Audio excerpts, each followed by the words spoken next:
আলহামদুলিল্লাহ রবিল আলমিন ওসসালাতু ওয়াসসালামু আলাইকা ইয়া রাসূলুল কারীম।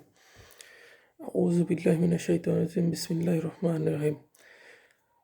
আমাদের ভাইদেরকে অনবরত হত্যা করা হচ্ছে, কিন্তু সারা বিশ্বের মুসলমানরা নীরব। 17ই রমজান 18ই মার্চের হামলায় যারা মৃত্যুবরণ করেছে তাদের অধিকাংশই শিশু। সোনার টুকরোগুলোর শরীর টুকরো টুকরো হয়ে গেছে। এটা সারা বিশ্বের মুসলমানদের জন্য পরীক্ষা, আর আমরা সেই পরীক্ষায় সবাই ব্যর্থ হয়েছি। আজ রাসূল সাল্লাহ সাল্লাম বেঁচে থাকলে কি দোয়া করেই বসে থাকতেন?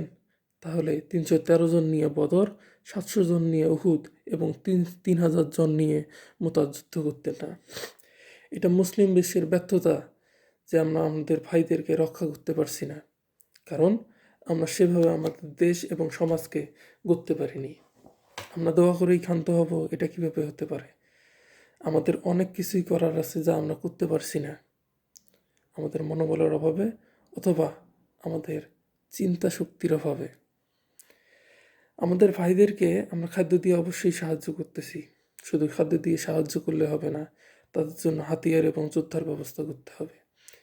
আমাদের মুসলিম বিশ্বের মুসলিম দেশ 54টি দেশ, যদি একটি দেশ 2000 করে জনবল পাঠায় তাহলে লাখের উপরে ছাড়িয়ে যায়। আর একটি দেশ যদি একটি করে যুদ্ধ বিমান দেয় তাহলে যুদ্ধ বিমানের সংখ্যা 34 ছাড়িয়ে যায়। সেই সাথে আকাশ প্রতিরক্ষা ব্যবস্থা থাকলে আমরা খুব সহজেই আমাদের ভাইদেরকে কিছুটা হলেও সাহায্য করতে পারবো, রক্ষা করতে পারবো কিছুদিনের জন্য। তাহলে কিসের ভয়ে মুসলিম বিশ্ব নীরব? কার হামলার ভয়ে আমরা নীরব? ভাইদের মুক্তির আন্দোলনেই হোক মুসলিম বিশ্বের একতার হাতিয়ার।